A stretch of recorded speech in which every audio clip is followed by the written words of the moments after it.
আসসালামু আলাইকুম, স্বাগত বাংলা ভিশন সংবাদে। আপনাদের সাথে আছি সাদাত শাকির। শুরুতে বিআরবি কেবল সংবাদ শিরোনাম।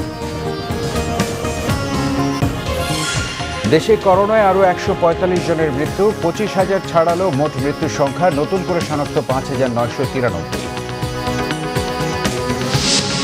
থমথমে বরিশাল, ইউএনওর বাসায় হামলার দায়ে মেয়র সাদিকের গ্রেফতার চেয়েছে অ্যাডমিনিস্ট্রেটিভ অ্যাসোসিয়েশন।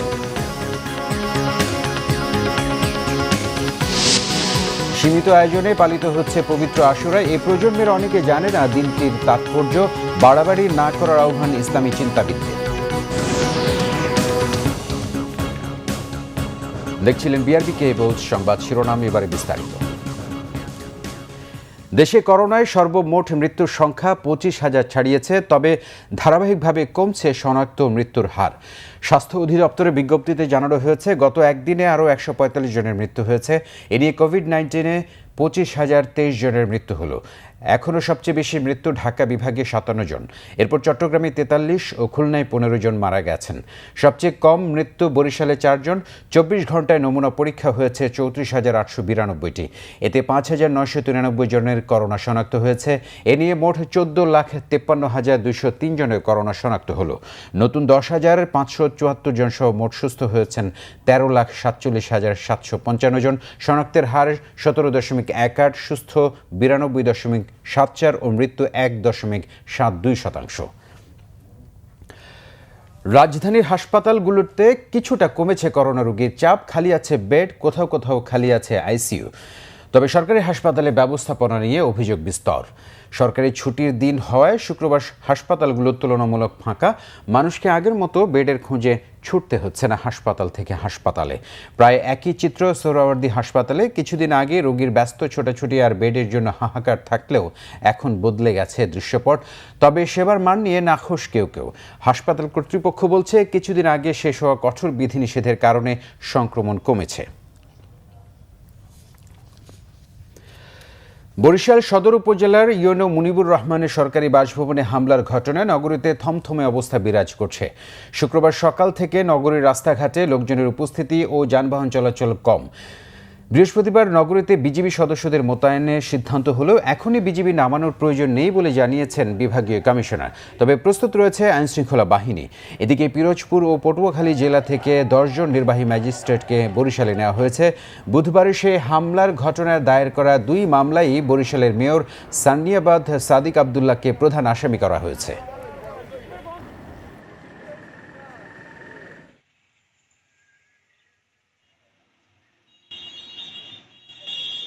কেউ যদি জনগণের বিরুদ্ধে অবস্থান নেয়, সে যেই হোক, জনস্বার্থ বিরোধী কেউ কার্যকলাপ করে, সেটিকে আমরা কঠোরভাবে দমন করব। বরিশাল বিভাগে আইন শৃঙ্খলার পরিস্থিতি অত্যন্ত সুন্দর, চমৎকার।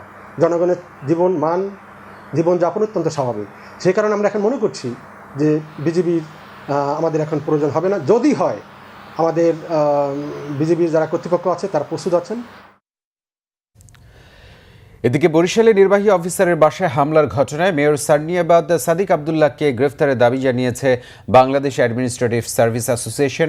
বৃহস্পতিবার এক প্রেস বিজ্ঞপ্তিতে দাবি জানায় তারা। অ্যাসোসিয়েশনের সভাপতি ও পানি সম্পদ মন্ত্রণালয়ের সিনিয়র সচিব কবির বিন আনোয়ার স্বাক্ষরিত বিজ্ঞপ্তিতে বলা হয়েছে, দায়িত্ব পালন করতে গিয়ে সরকারি কর্মকর্তা রাজনৈতিক দুর্বৃত্তদের দ্বারা হেনস্থা হয়েছে। আইনের মাধ্যমে দুর্বৃত্তদের মোকাবেলা করা হবে। সেখানে আরও বলা হয়েছে, বরিশালের মেয়র সাদিক আবদুল্লাহর অত্যাচারে নগরের বেশিরভাগ মানুষ অতিষ্ঠ। তার নির্দেশেই ইউএনওর বাসায় হামলা হয়েছে। বিজ্ঞপ্তিতে বলা হয়েছে, প্রধানমন্ত্রী শেখ হাসিনার নেতৃত্বে বাংলাদেশের সরকারি কর্মকর্তা কর্মচারী আস্থাবান ও দেশপ্রেমের চেতনা নিয়ে কাজ করছে। বরিশালের ঘটনায় জড়িতদের আইনের আওতায় আনা হবে জানিয়েছেন আওয়ামী লীগ সাধারণ সম্পাদক ওবায়দুল কাদের। এক বিবৃতিতে তিনি কথা জানান। ওবায়দুল কাদের বলেন, এরই মধ্যে প্রধানমন্ত্রী শেখ হাসিনা জড়িতদের বিরুদ্ধে শাস্তিমূলক ব্যবস্থা নিতে প্রশাসনকে নির্দেশ দিয়েছেন। অনেকেই গ্রেফতার হয়েছে। দলীয় পরিচয়ের আড়ালে কোনো অপরাধী পার পাবে না বলে উল্লেখ করেন তিনি বলেন, আওয়ামী লীগ সবসময় আইনের শাসন প্রতিষ্ঠায় বদ্ধপরিকর। বর্তমান সরকার কোনো সন্ত্রাসের রাজত্ব কায়েম করেনি, বরং আইনশৃঙ্খলা বাহিনী বিএনপির পৃষ্ঠপোষকতায় পরিপুষ্ট সন্ত্রাস ও দুর্বৃত্তায়নের রাজনীতির বিস্তার প্রতিরোধে কাজ করছে বলে বিবৃতিতে উল্লেখ করা হয়। আজ 10ই মহরম, পবিত্র আশুরা। ইসলামে নানা ঘটনার জন্য ঐতিহাসিক হলেও দিনটি বেশি আলোচিত কারবালা প্রান্তরে বিয়োগান্ত ঘটনার জন্য। শিয়া মুসলিমদের কাছে শোকে মাতমের দিন। করোনা মহামারীতে এবারও সীমিত পরিসরে পালিত হচ্ছে দিনটি। এ নিয়ে বাড়াবাড়ি না করার আহ্বান জানিয়েছেন ইসলামী চিন্তাবিদরা। মামুন আবদুল্লাহ রিপোর্টে বিস্তারিত। 10ই মহরম, আসমান জমিন, প্রথম মানুষ আদম আলাহিসাল্লামকে সৃষ্টিসহ বিভিন্ন ঘটনার জন্য দিনটি মুসলমানদের কাছে তাৎপর্যপূর্ণ। বলা হয়ে থাকে পৃথিবীও ধ্বংস হবে এ দিনে। তবে মহানবী হজরত মুহাম্মদ সাল্লাল্লাহু আলাইহি ওয়াসাল্লামের দৌহিত্র হজরত ইমাম হুসাইন রাদিয়াল্লাহু তাআলা আনহু এর শাহাদাতের কারণে বেশি আলোচিত দিনটি। শোকের মাতমে দিনটি পালন করে শিয়া মুসলিমরা। সকালেই হোসনি দালান চত্বরে হয় তাজিয়া মিছিল। অংশ নেয় নারী, শিশু, বৃদ্ধ সহ বিভিন্ন শ্রেণী পেশার মানুষ। তবে করোনার কারণে গত বছরের মতো এবারও আয়োজন থেকেছে হোসনি দালান চত্বরেই। আমরা সামাজিক দূরত্ব এবং মাস্ক পরিধান করে সকল অনুষ্ঠান সরকারি বিধিনিষেধ মেনেই আমরা অনুষ্ঠান করছি। বাপ দাদারা কইরাইছে রাস্তার বাইরে, এখন 2 বছর যাবত আমরা ভিতরে করতেছি। আমাদের মনে তো কষ্ট আছে। আমাদের জুলজানা, যেটা হলো ইমাম হুসাইন আলাইহিস সালামের একটা প্রতীক। তাজিয়া মিছিলে আসা বেশিরভাগ নতুন প্রজন্মই জানে না আজকের দিনের তাৎপর্য। কি ঘটনা ঘটেছিল আজকের দিনে? আমি জানি না, আমি আইছি দালানে ঘুরবার জন্য। আসলে আমারও জানা নেই আর কি, আমি আসলাম আর দেখতে। ঠিক বলতে পারলাম না, আমরা তো আসি না। আসলে কি ওগুলো আমি কিছু জানি না, ঠিক আছে। আমি এখানে ঘুরতে আসি, আর ছোট থেকে আমি এখানে আসি। অনুষ্ঠান স্থলের কড়া নিরাপত্তায় ছিল আইন শৃঙ্খলা রক্ষা বাহিনী। বিভিন্ন অনুষ্ঠান স্থলে আমরা অবস্থান নিয়েছি যাতে কোনো বিশৃঙ্খলার সৃষ্টি না হয়, এবং এই অনুষ্ঠানকে উপলক্ষ করে আমরা ডিভিশনের ফোর্স ছাড়াও ঢাকা মেট্রোপলিটন হেডকোয়ার্টার্স থেকে আমরা ডিএমপি হেডকোয়ার্টার্স থেকে অতিরিক্ত ফোর্সও এনেছি।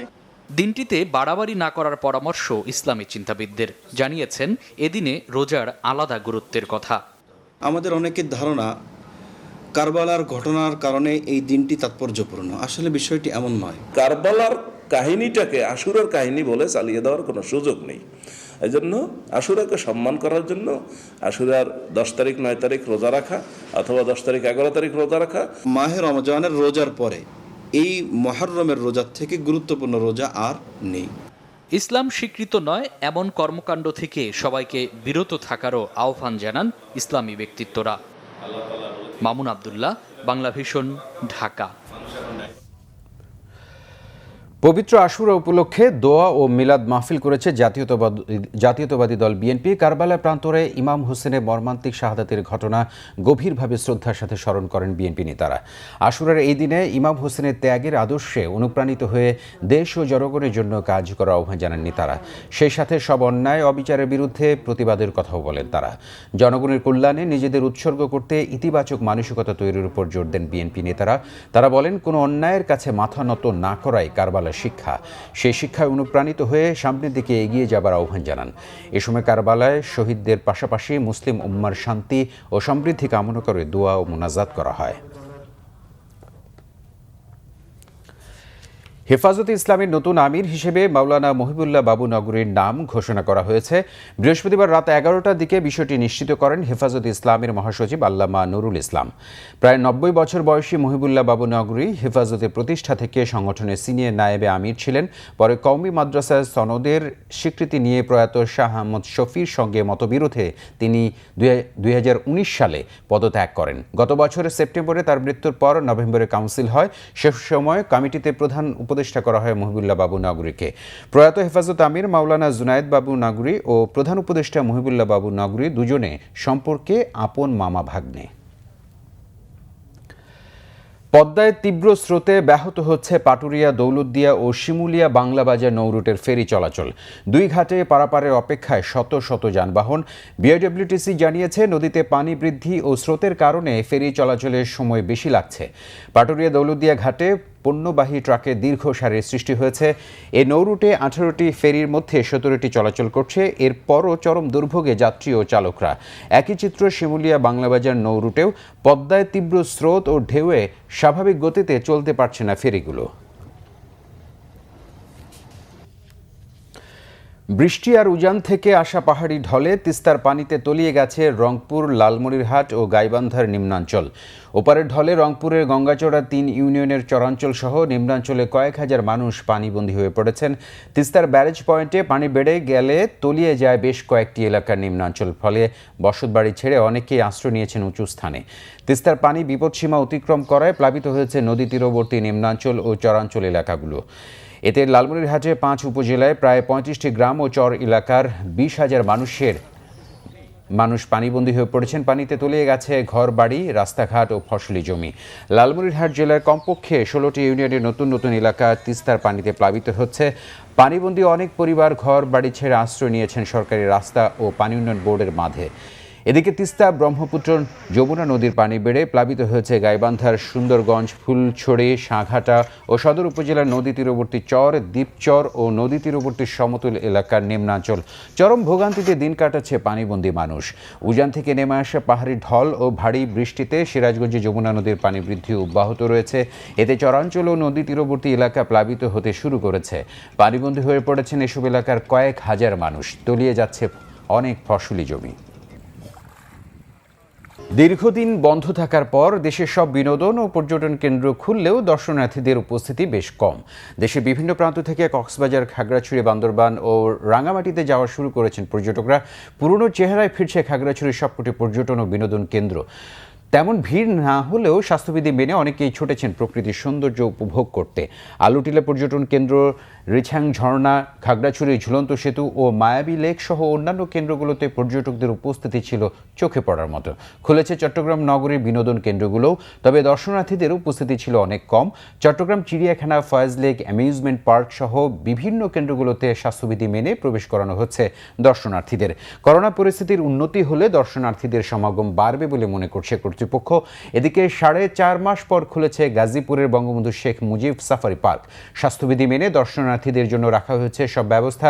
পর্যটন খাত ঘুরে দাঁড়াতে দীর্ঘ সময় লাগবে বলে মনে করছেন সংশ্লিষ্টরা।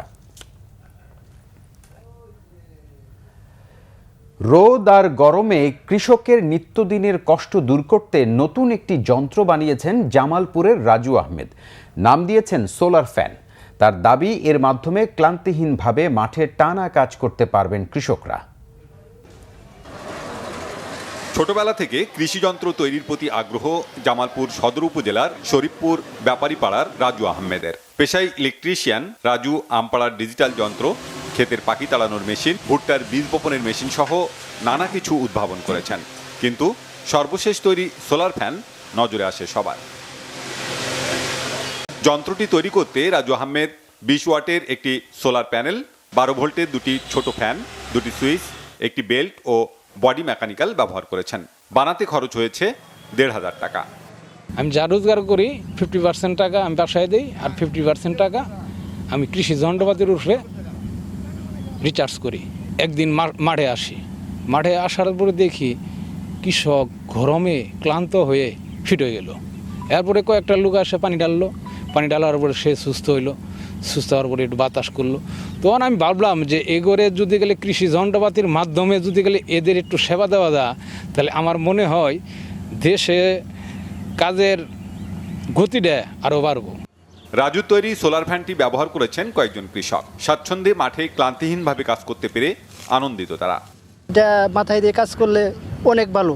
আগে যে কাজ কাম করছি মাঠে, ওই পুইরা মনে হলেন শৈল শূন্য ঠেকছে, এই সোলারটা পইরা খুব ভালো লাগতেছে। এটা বাজারে সহজ মূল্যে পাওয়া যায়, তো যারা কৃষক আমাদের মতো মাঠে কাজ করে এদের জন্য বিশাল উপকার হইতো। রাজুর পাশে দাঁড়ানোর কথা জানিয়েছেন স্থানীয় জনপ্রতিনিধি। আমরা রাজুকে সেইভাবে সহযোগিতা করে তার এই কাজটি আরো এগিয়ে নিয়ে যাব। তার তৈরি যন্ত্রটি দেখেছেন কৃষি গবেষণা ইনস্টিটিউটের কর্মকর্তারাও। মডিফিকেশন বা উন্নয়ন করা সম্ভব সে পাচ্ছে না। কৃষি গবেষণা কেন্দ্র থেকে আমরা ইতিমধ্যে জয়দেবপুরে আমাদের কৃষি প্রকৌশল বিভাগের সঙ্গে যোগাযোগ করা হয়েছে।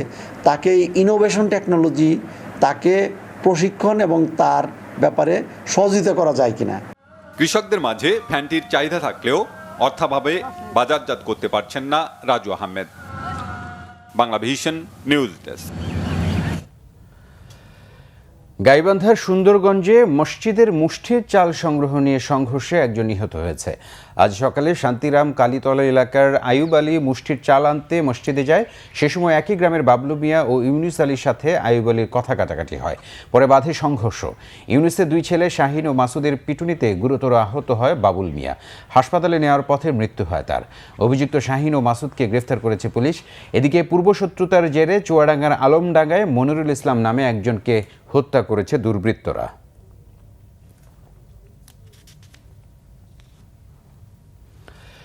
কক্সবাজারে ৬টি স্বর্ণের বারসহ দুজনকে আটক করেছে বিজিবি। আজ সকালে মরিচ্চা যৌথ চেকপোস্ট থেকে তাদের আটক করা হয়। বিজিবি সদস্যরা জানায়, অবৈধভাবে মিয়ানমার থেকে বাংলাদেশে স্বর্ণ পাচার করা হবে এমন সংবাদে ওই এলাকায় অভিযান চালানো হয়। পরে একটি সিএনজিতে তল্লাশি করে যাত্রীদের কাছ থেকে ৬টি স্বর্ণের বার উদ্ধার করা হয়। আটক করা হয় নুরুল আফসার খোকন ও মোহাম্মদ মাইনুদ্দিন নামের দুই সিএনজি যাত্রীকে। তাদের বিরুদ্ধে রামু থানায় মামলা করা হয়েছে।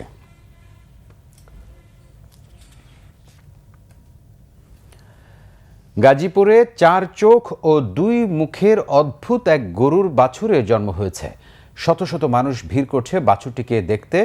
২ বছর আগে কিশোরগঞ্জ থেকে ২,৪০,০০০ টাকা দিয়ে একটি গাভী কেনেন গাজীপুরের মারিয়ালি এলাকার আলমাসুদ্দিন। ৯ মাস আগে কৃত্রিমভাবে গাভীটির গর্ভধারণ করানো হয়।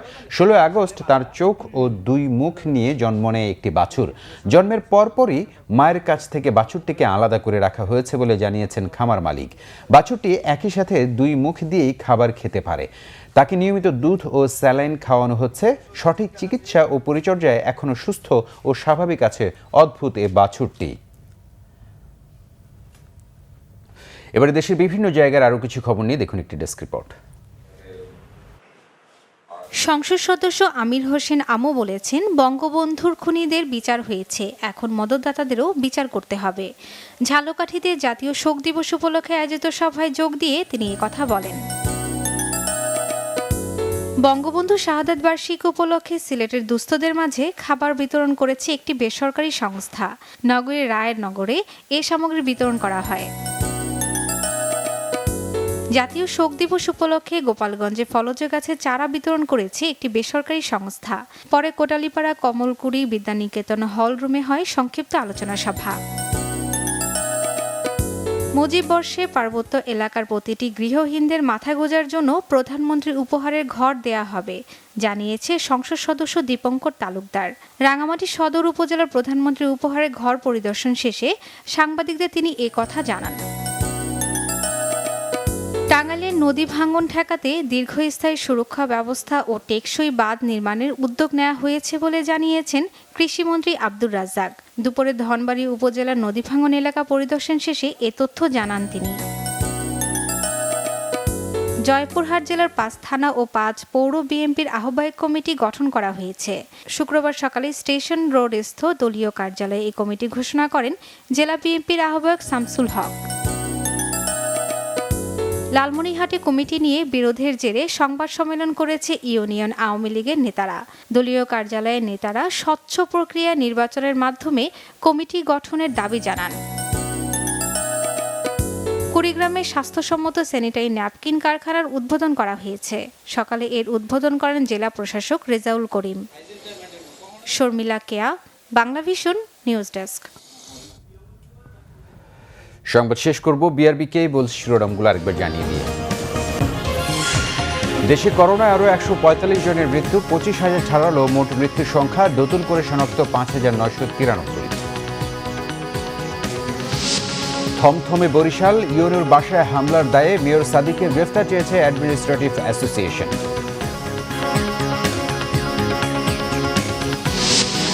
সীমিত আয়োজনে পালিত হচ্ছে পবিত্র আশুরা। এ প্রজন্মের অনেকে জানে না দিনটির তাৎপর্য। বাড়াবাড়ি না করার আহ্বান ইসলামী চিন্তাবিদদের।